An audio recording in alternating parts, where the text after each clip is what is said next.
On the morning of October the 5th, 1789, thousands of women marched out of Paris in the cold autumn rain. They came from the markets and the poorest districts, and they were furious. They walked for hours, almost 12 miles, all the way to the royal palace at Versailles. They were not carrying banners about philosophy or the rights of man. They were marching for bread. For weeks, the price of a single loaf had swallowed almost everything a working family earned in a day. A laborer could hand over the larger part of his wages just to keep his children fed with coarse, dark bread. And lately, even when they had the coins, the bread simply was not there. The bakeries stood empty, the harvests had failed, and the people were hungry and afraid. So they went to find the king, and they brought him back to Paris by force. Within a few short years, that anger would help bring down a monarchy 1,000 years old and send a king and queen to the blade. All of it turning, in part, on the price of the most ordinary food in the world. How did something as humble as a loaf of bread become powerful enough to topple kings? How did the same food that built the very first cities also start the riots that tore them apart? To understand that, we have to go back more than 14,000 years, long before farming, to a fire burning in the desert. Long before anyone planted a single seed, people were already baking bread. In the deserts of what is now Jordan, archaeologists found the charred crumbs of a flatbread baked more than 14,000 years ago. The people who made it were hunter-gatherers, not farmers. They gathered wild grains and roots, ground them down, mixed them with water, and baked them on hot stones. That is a remarkable thing to sit with for a moment. We did not invent farming and then discover bread. We may have loved bread first and then learned to farm in order to make more of it. The wild grasses they used were the distant ancestors of wheat. And wild wheat is a difficult, stubborn plant. When its seeds ripen, the stalk shatters and scatters them across the ground, which is wonderful for the plant and miserable for a human trying to gather them. But every so often, a single plant appeared whose seed head did not shatter. It held onto its grain, waiting to be picked. In the wild, that quirk is a death sentence. In the hands of people, it was the beginning of agriculture. Around 10,000 years ago, in the hills of the ancient Near East, people began saving and replanting those stubborn, easy-to-harvest seeds. Without quite knowing it, they were reshaping a wild grass into a crop that depended on them, just as they were coming to depend on it. This was the birth of wheat, and with it, the birth of settled life. But turning hard grain into soft bread took an enormous amount of labor. The seeds had to be crushed between stones, over and over, hour after hour.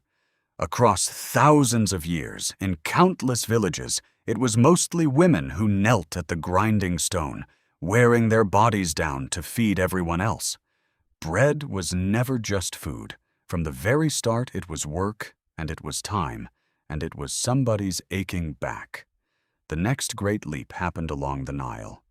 Somewhere in ancient Egypt, bakers noticed that if you let the dough sit, it changed. Wild yeasts drifting in the air began to feed on it, filling it with tiny bubbles of gas. Baked, that living dough rose into something light and airy instead of flat and hard. This was leavened bread, and the Egyptians turned it into an art. They baked dozens of different kinds, in molds and ovens, in shapes we would still recognize today. Bread became so central to Egyptian life that it became a form of money itself. Workers were often paid in loaves and in jars of beer, which was brewed from the very same grain.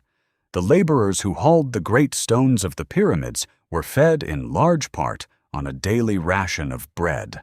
A whole civilization, in a real sense, ran on it. To eat was to have bread, so completely that the two ideas almost became the same word.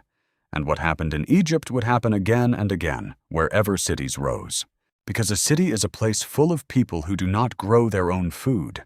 They have to be fed every single day by grain grown somewhere else and carried in. Whoever controlled that grain controlled whether the city ate or starved. Bread had become far more than a meal. It had become the foundation everything else was built upon, and a lever of power waiting to be pulled. No one understood that lever better than Rome. To keep the vast crowds of the capital calm, the Roman state handed out grain and later baked bread to hundreds of thousands of citizens. It was free, or very nearly so, and it was political to its core. A poet of the age sneered that the people who once ruled the world now longed for only two things: bread and circuses. Give them food and entertainment, he meant, and they would stop asking who truly held power. Emperors rose and fell on whether the grain ships arrived on time. A fleet sailed almost constantly from Egypt and North Africa to feed the hungry heart of the empire. If those ships were late, the city turned dangerous within days. Bread could buy peace, and the lack of it could end a reign. As bread fed empires, it also quietly began to divide them. Not all bread was equal, and people could tell at a single glance. The rich ate bread made from finely sifted flour, soft and pale and white. The poor ate dark, heavy loaves full of bran, and sometimes of far worse things mixed in. The color of your bread announced your place in the world. White was wealth and ease, dark was labor and want. That simple divide between fine white bread and coarse brown bread would shadow the story for the next 2,000 years. And as the cities grew hungrier, the pressure building under that divide grew with them. By the Middle Ages, bread was far too important to leave to chance. In England, a law was written to fix the weight and price of a loaf against the cost of grain. It was one of the earliest consumer protection laws anywhere, and it shows how dangerous cheating on bread was thought to be. A baker who sold a short-weight loaf could be dragged through the streets in public disgrace. There is an old story that bakers began adding an extra loaf to every dozen, a 13th one, just to stay safe. Whether that is really where the baker's dozen comes from, historians are not sure. But the fear behind it was very real, and where there is fear and hunger, there is almost always fraud. As bread moved out of the home and into the hands of merchants and millers, the chances to cheat only multiplied. To make cheap loaves look whiter and to stretch expensive flour further, some bakers and dealers mixed in things that did not belong. Ground chalk, powdered bone, and a whitening chemical called alum all found their way into the daily loaf. The whiter the bread looked, the more the buyer trusted it, and the more dangerous the trick became. In the early 1800s, a chemist began testing what was really inside people's food. What he found in their bread, their beer, and their sweets alarmed him so much that he gave his report a grim title: "There is death in the pot." People were being quietly poisoned by the most ordinary thing on their table. And behind the fraud lay a deeper and older truth. The people who profited from grain were rarely the same people who went hungry without it. Whoever could corner the supply, hoard it through a lean season, or water it down for profit, held real power over everyone else. This control over bread looked for a long time like a simple matter of commerce. It was about to become a matter of revolution. If you are finding this hidden history worth your time, take a second to subscribe. Every week we dig up the forgotten story behind something on your table, and the darkest turn in this one is still ahead. By the late 1700s, France was a country balanced on top of a loaf of bread. An ordinary working family there might spend half of everything it earned simply on bread, and in a bad year, even more. So when the harvests failed, it was not an inconvenience. It was a catastrophe. In 1788, violent hailstorms and then a brutal winter wrecked the grain crop across much of the country. By the summer of 1789, the price of bread in Paris had climbed to its highest point in living memory.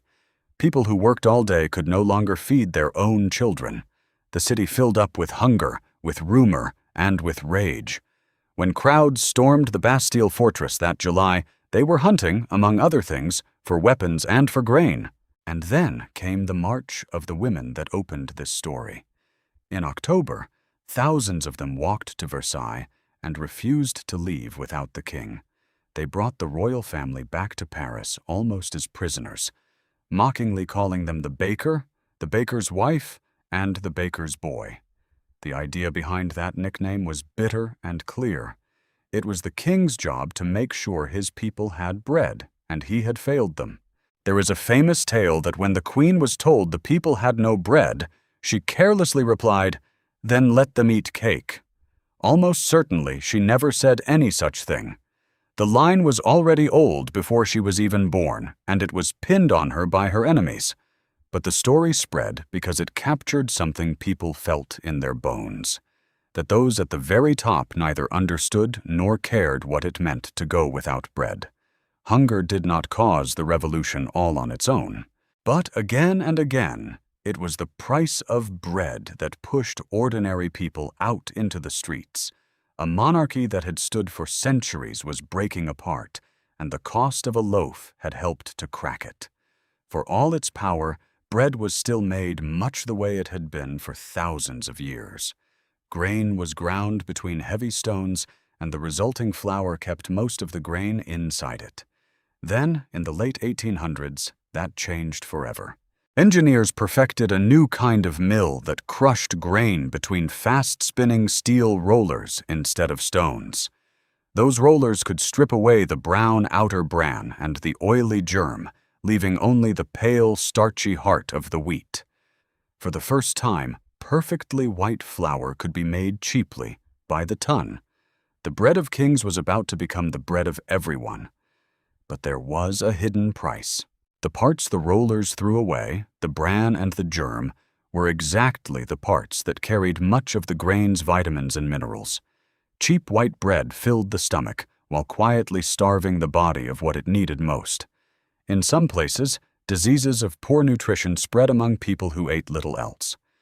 The eventual answer was to add the missing nutrients back into the flour by law, a practice called enrichment that continues to this day. Then, the machines came for the loaf itself. In 1928, an American inventor sold the first machine that could slice a whole loaf of bread automatically. Soft, pre-sliced, factory-wrapped bread became the very symbol of modern convenience. We still measure every new idea against it when we call something the greatest thing since sliced bread. Decades later, bakers found ways to produce a loaf in a fraction of the old time, using intense mixing and a little added chemistry. A single factory could now turn out hundreds of thousands of identical loaves a day. Bread had become faster, cheaper, whiter, and softer than at any point in human history. It had also become something our great-grandparents might barely have recognized as bread. As bread grew cheap and uniform, it wove itself into every hour of the day. There is a story that an English nobleman, unwilling to leave his card game for a proper meal, asked for his meat tucked between 2 slices of bread. Whether or not the tale is exactly true, his title is what gave the sandwich its name. A food you could eat with one hand, anywhere, without a plate, was perfect for a working world in a hurry. Toast became the sound and the smell of morning. Lunch pails traveled to factories and schoolrooms wrapped around a center of bread. Companies learned to sell their soft white loaves as clean, modern, and wholesome.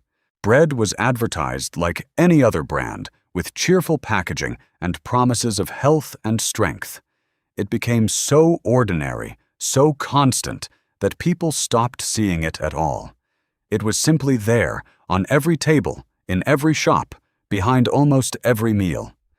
The loaf that once measured your rank in society now sat, completely taken for granted, beside the toaster. But that endless, effortless supply was hiding new costs, just as it always had. The first cost is in the bread itself. Much of the soft, sweet, long-lasting bread on a modern shelf is now a heavily processed food. Stripped of its bran and pumped full of additives, white bread can spike blood sugar fast and fill people up with little of the nourishment whole grain once carried. This does not mean bread is the enemy, and here the truth deserves more care than fear. For a small number of people, The protein called gluten triggers a real and serious illness in which the body attacks its own gut.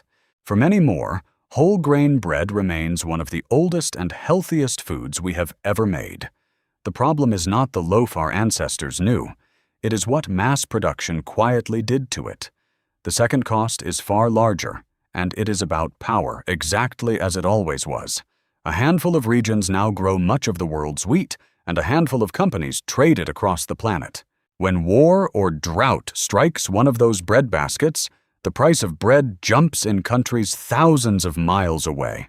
In 2010 and 2011, a sharp spike in the cost of wheat and bread helped push enormous crowds into the streets across the Middle East.